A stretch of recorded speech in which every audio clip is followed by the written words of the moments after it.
Christmas sa inyong lahat. Ngayon ay December 26, kakatapos na ng Pasko.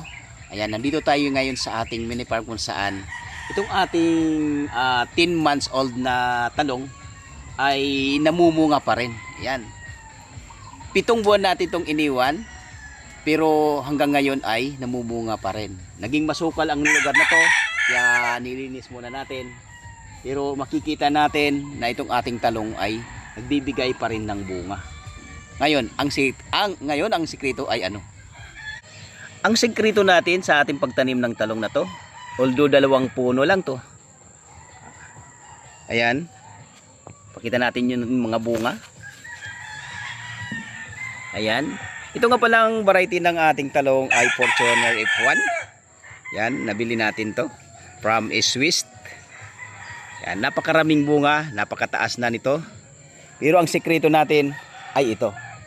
Itinanim natin tong talong dito sa isang drum na ating pinutol, kung saan gumamit tayo ng organic fertilizer.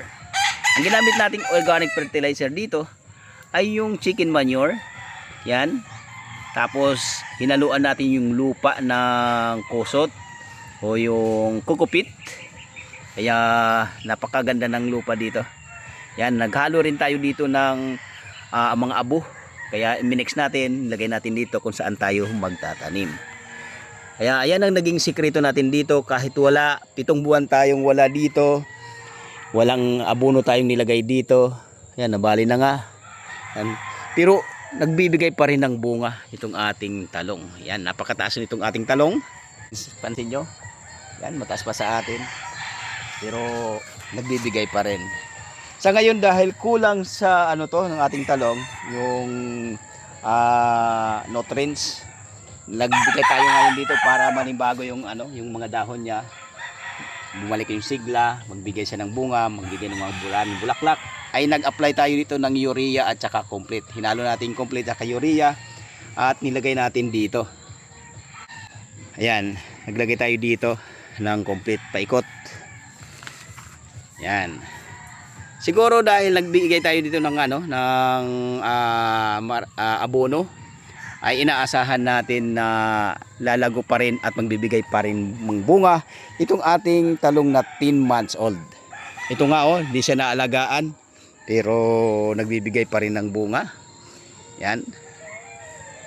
'Di ba? Kaya ito yung naging natin sa paggamit natin ng organic fertilizer. Yan, mga organic na mga garden soil. Epektibo talaga, kahit walang alaga, nagbibigay pa rin ng bunga. Kaya ayan, maraming salamat sa ating mga followers, sa ating mga viewers. Yan, itong proof na ang talong, kapag maganda ang pagkatanim, organic lang to. Yan, nagbibigay pa rin ng bunga. Maraming salamat sa inyong lahat. Bye bye.